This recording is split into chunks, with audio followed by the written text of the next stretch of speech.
You are now tuned in to your number one radio station. 87.9. The truth is out there. Follow us. We interrupt this program for a special report by WKMU. Staten Island, New York. Can't sleep, neither can we. Hey everybody, it is Sky. Welcome to another episode of What Keeps Me Up at Night, and unfortunately, Unfortunately, Blue is still out learning how to be a boss bitch, so it's just me and you. And without Blue to keep my conspiracy mind in check, it's time for another episode dealing with leaked documents. And this week, I'm focusing on Majestic 12, which is a mysterious group that has been shrouded in secrecy for decades. And for those that don't know, Majestic 12 is actually an alleged top-secret organization formed in 1947 by President Harry Truman to investigate the UFO and the UAP phenomenon. That's right, you heard that right. 1947, the same year that the Roswell incident occurred, which many believe was a UFO crash covered up by the government. But here's the thing, the existence of Majestic 12 has never been fully officially confirmed or denied by the US government. The documents that supposedly prove its existence have been leaked over the years, but their authenticity is still disputed. So what's real and what's not? Let's dive deeper into the world of Majestic 12 and explore the documents that have been keeping me up at night. So what is Majestic 12? Or should I say, who are the Majestic 12? Before I dive in though, it's essential to note that these claims have never been verified and may contain misinformation. With that being said, let's explore the story. Because Majestic 12 has allegedly began in 1947, a year that holds significant importance in the realm of UFO lore. And as we all know, it was actually in 1947 was the year of the Roswell incidents. That's right, plural. There was 2 crashes. And if you'd like to know more about that, you have a link in the description to our UFO stories. But apparently this Project Sign, which was later confirmed to be a real UFO investigation project, launched its first investigation on June 24th, 1947. And by the end of September, they had already probed at least 20 sightings. To make sense of these unprecedented events, President Truman signed an executive order forming a team of specialists to get to the bottom of it. So who are these alleged specialists? Let's meet them now. First, we have Lloyd Berntner, who was a physicist and scientist, and he contributed to the Manhattan Project, which developed the atom bomb. Then you got Detlev Bronk, who was a biophysicist who expertise in life science and technology, and he served as a bridge between science and military applications. Vannevar Bush, who I guess is related to George Bush, who was in the CIA. He was an engineer and scientist who led the Office of Scientific Research and Development, basically overseeing the development of new technologies during World War II. I wonder where they got those. Then we have a gentleman named James Forrestal. I believe he died pretty quickly into this, so he didn't stay around for long, but he was the Secretary of Defense responsible for seeing military operations and strategy. He was also known to have a keen interest in UFO sightings. Then we have Gordon Gray, who was the Secretary of the Army at the time, who managed military affairs and logistics, bringing a practical perspective to the group. Then we have Roscoe H. Hillenkoetter.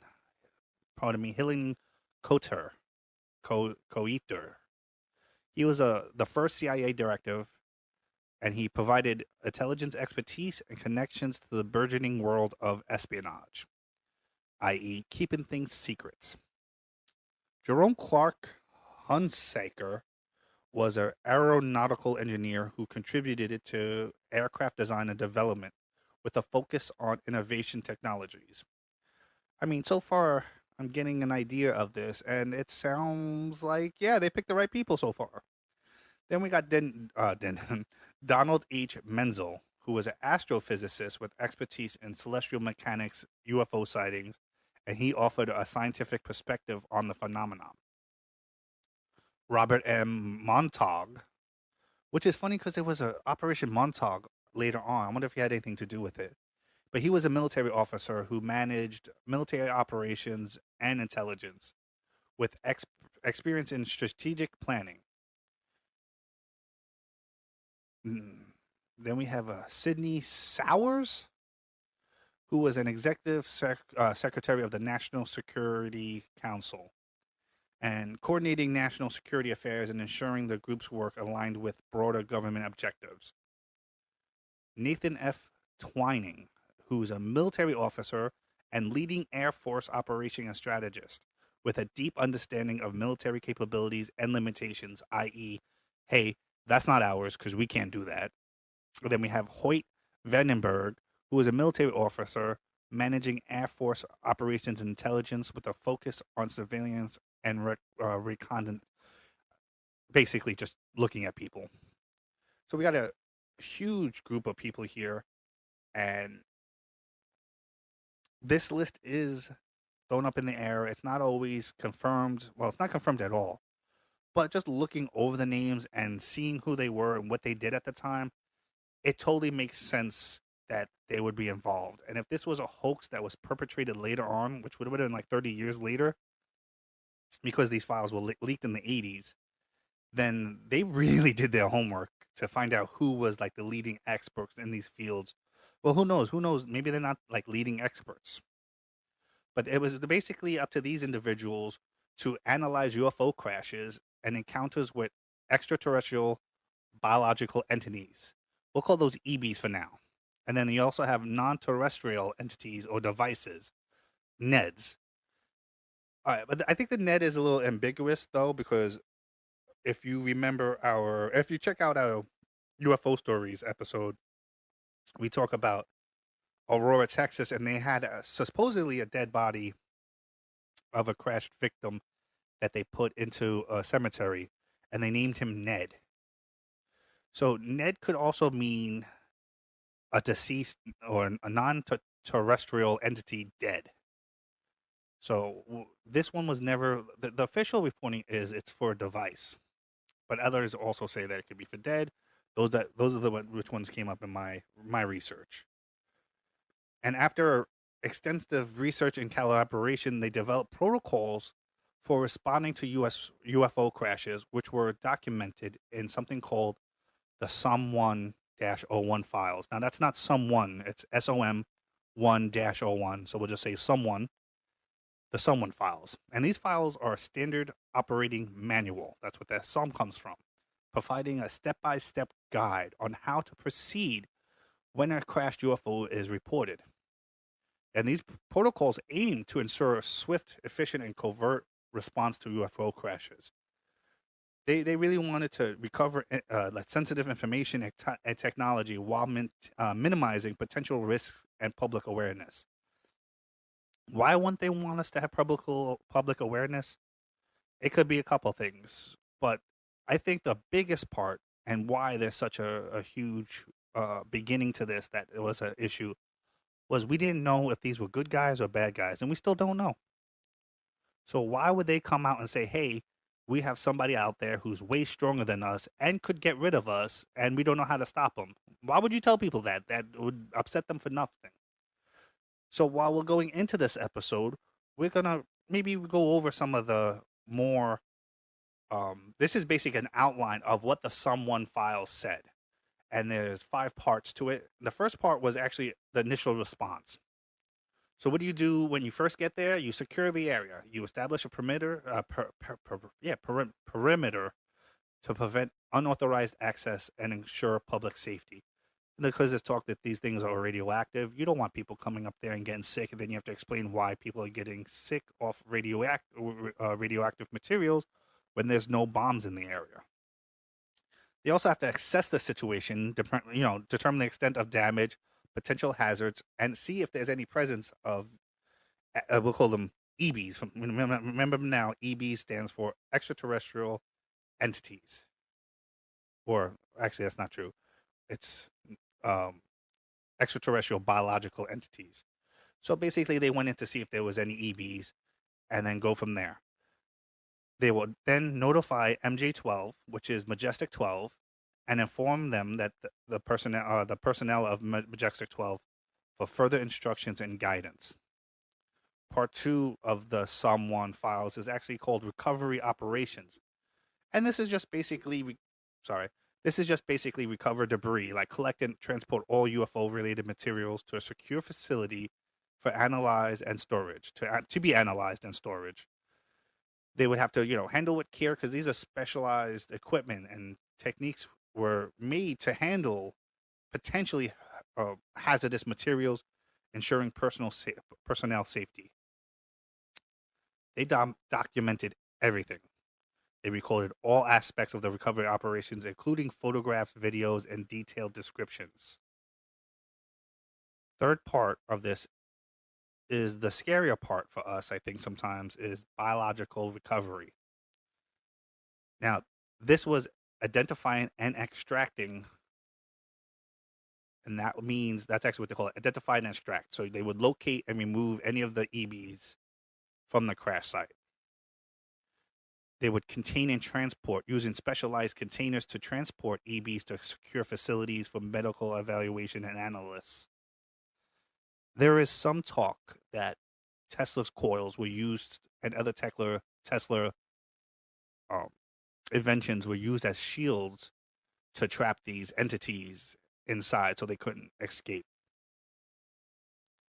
It's really interesting to me because one of these for the biological recovery was medically evaluated. And it's interesting because there is talks that they would have to get consent and then conduct medical examinations and analyze it to determine the nature and origin of the EBs. Isn't that nice, though? It's like, hey, can we help you? No, you don't want us to help you? Okay, we're just going to put you in a cage then. It's really weird. And then part 4 is actually security and containment. Maintain the secrecy. Ensure all personnel involved understand the need for secrecy and confidentiality. To understand the need for secrecy and confidentiality. It would also contain and store recovered materials and EBs in secured facilities with restricted access and monitoring. Then they would debrief and monitor. Basically, debrief all the personnel. Let them know, don't talk, don't say shit to nobody. You didn't see nothing. It was a glass cloud. It was reflection. It was Venus. And then they would monitor everybody for potential security risk or leaks. And then the last part of this would actually be reporting and documenting. So they would submit reports, providing detailed reports to MJ12 personnel, including all findings and analyses. Because they had to document all findings, record all aspects of the recovery operation, analysis, and conclusions for future reference and study. And the reason I'm going so in depth on this one is because I've always been interested in MJ12. And a lot of things that I hear and see don't really describe things and what they are, what they do, because honestly, it doesn't really matter. But knowing what they do and how they do it and who's involved helps you decide if these files are real or not. And it's scary to think that there are beings out there who are so intelligent and so good at technology that they're visiting us in ships that we have no idea still how they work.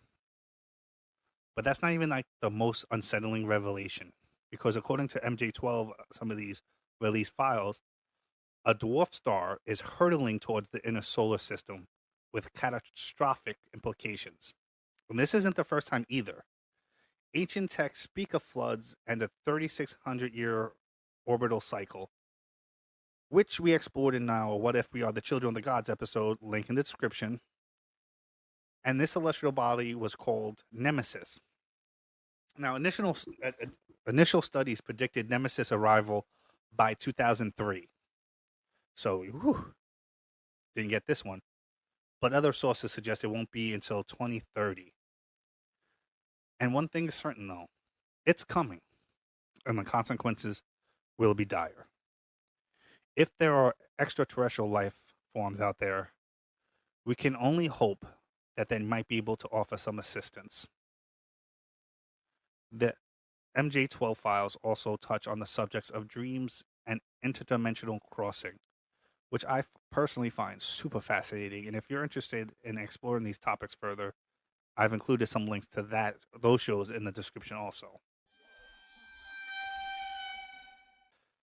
Majestic 12 represents a fascinating yet unsettling possibility that we are not alone in this universe. Because all it really is a manual that provides instructions for handling UFO crashes. I mean, they come complete with illustrations of the UFOs that weren't even known until the 80s and 90s. And that includes the iconic triangular craft, the black one with the lights on each corner and then the one in the center. The descriptions of other crafts match more modern day UFO sightings too, making it more reasonable to assume that there would be a manual to how to deal with it. Because you couldn't just come up to a spaceship that crashed and be like, well, what do I do now? It's like, nah, you have a manual. Go through it. Also, I've compared the signature on the MJ12 file to Harry Truman's, who signed this into executive order, and they seem to share a lot of similarities, including he has this little loop that he has with the H, and it matches that too. The little loop, the lettering, how high he goes up on the H, all fits. And it appears that someone, I think from the FBI, tried to obscure the fact of this signature by writing bogus over it. And I'm no handwriting expert, but this observation adds to the intrigue surrounding the files. However, the files discussing Nemesis raise more questions than answers. Unlike some 101 manual, these files read like a laundry list of conspiracy theories, mentioning everything from JFK and Marilyn Monroe. Because basically, they say that JFK was killed because he knew about the aliens. He was going to tell everybody. He told Marilyn, that's why they got rid of her too. I don't know. I feel like JFK was killed because he was trying to get rid of the nukes and the CIA. They're like, no, we can't have that. We're protecting America. You're not. Get out of here. But they also mentioned things like Bigfoot, Greys, Nordics, and the Dracos, which are what some people consider dragons. If you notice in Chinese law, a lot of dragon figures. Because, supposedly at that time, it was this race that interacted with the Chinese culture.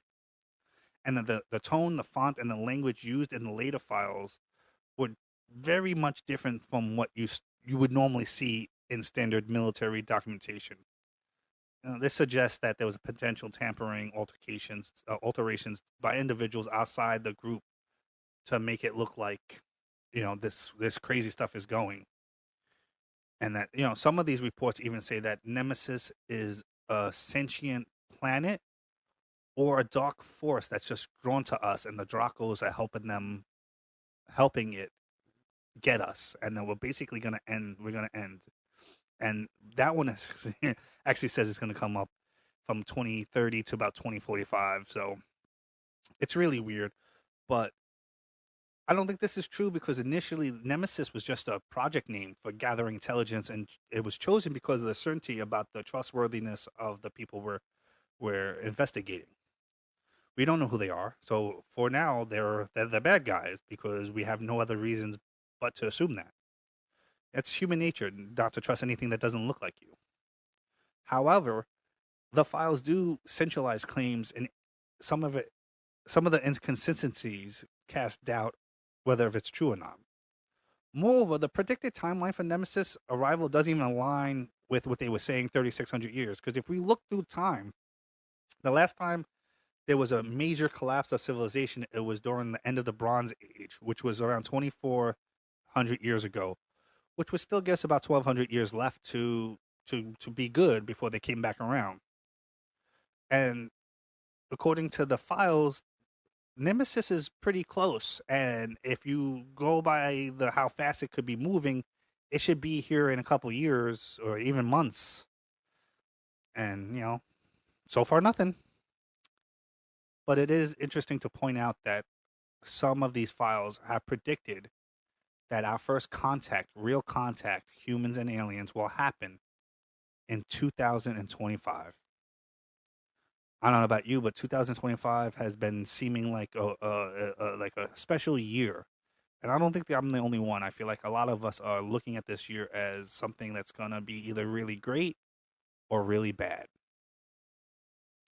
So if this prediction actually comes to pass, what do we really know? Like, so if we do have contact with them next year, it leads us to maybe believe that there is something that could be coming into our solar system in the next 5 to 10 years and causing a lot of damage. But what do you think? So that's basically it on the beginning of this. There is a lot of intrigue, a lot of wondering. Again, these files aren't authenticated, but it seems like the someone file seems legit to me anyway. If anything, look up the document that signs the Majestic 12 into order. The handwriting is very spot on to Harry S. Truman's handwriting. And it would explain why there's such a deep secrecy, because we started this off with like, oh, they're bad guys. We're not sure where they're coming from. And now we're lying to you. And how do you go backtrack from that? Like, oh, by the way, we were lying. These are actually real. Now you lose all credibility.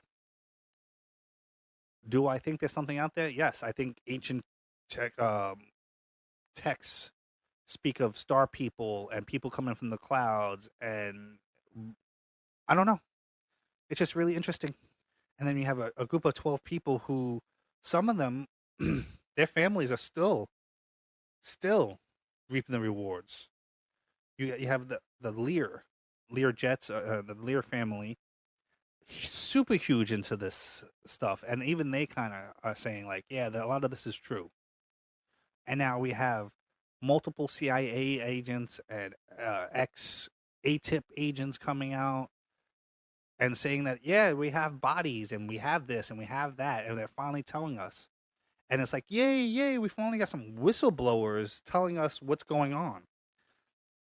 Although the real problem with that, though, is if they're willing to tell, they are willing to tell us because they were told to tell. If you hear them talk, and that's, Luis Alazar, Brian Greer, I think is his name. And then the guy who came out like the last year or two saying that he knows people who said these things happened. They have permission to say this. And I think a lot of this worries people because some of these files are suggesting that we need to come together to face Nemesis, which could be something that, this thing gets crazy though. Like some of them, there's actually like lunar people up there, and that's why we stopped going to the moon, because the lunar people is like, hey, this is our land, stay away from it. And that they're allowing people to come back because they're basically telling, and this is what the rumors are, they're telling us humans to come back because they need us to know that they exist, because there's something coming, and there's something that we, as not only earthlings, but all creatures who reside in this area, needs to come together and face this together for us to have a chance. I don't think it's true. I think, a lot of this has to do with consciousness and high consciousness. And even if they're out to get us, they've been around for hundreds, if not thousands of years. And there has been no real reports of these beings attacking us. We do have the beings' offsprings attacking us, but some would argue that that's just us. We're the offspring of gods. But what do you think?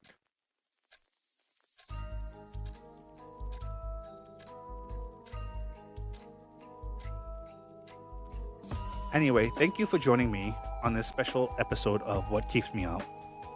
God, I still miss Blue. Hopefully she will be back soon. Actually, this weekend we're going to do a recording of Paranormal Pursuits, and it will actually be Blue facing somebody else. And we'll let her know on our Twitter and stuff like that who she will be facing. But she's super excited about this. But she's busy training, and, I appreciate her and I miss her. Now, reflecting on the Someone manual, I believe it's very plausible that it's authentic. Like, we would need guidelines for handling these things. However, considering the implications of capturing and containing advanced beings leads to like a rabbit hole of questions and theories. And I'm really trying to rein in on my thoughts, because as I explore these topics, they have me questioning everything. And I mean everything. It's hard to know what's real when you don't even know what's real to begin with. But quantum mechanics suggests a lot of things. And again, you really should check those episodes out. And as I mentioned on our previous What If ones, the link is in the description. So if you want to check it out, go ahead. But I think we have some control over what we perceive, and perhaps advanced civilizations are studying us, curious about how less advanced beings think and behave. After all, UFO sightings have been reported for over 100 years, if not more. If they truly intended to harm us, they would have acted by now. Yeah. People say, "Oh, well, they're just looking at us so they can attack." If they're looking at us, they know they can beat the shit out of us. They don't need to, if America was facing a small tribe, some Aborigine tribe, would we need to look over them for like 100 years? No, we could tell right away that they have primitive weapons and anything we have would destroy them. So that doesn't make any sense to me. I think it's very good to have an open mind. There are stuff out there we don't understand, and makes the life a little bit more magical. And that's where I'll leave it for today's episode. The truth about Majestic 12 and the Nemesis files remains shrouded in mystery, and it leaves us more with questions than answers. Will we find evidence to confirm the existence of extraterrestrial life and secret government projects? Only time will tell. As we approach the predicted date of 2025, we can't help but wonder, what's next? Will we make contact with alien life? Or will this prediction prove to be just another conspiracy theory? Join us next time on What Keeps Me Up at Night as we delve into more intriguing topics and explore the unknown. Thanks for tuning in, and until then, keep searching for the truth. And as Blue would say, check on your friends, check on yourself. And remember that everybody deserves love. Especially you. Good night, everybody. This has been a WKMU production signing off. This concludes our broadcast day. Good night, and God bless America.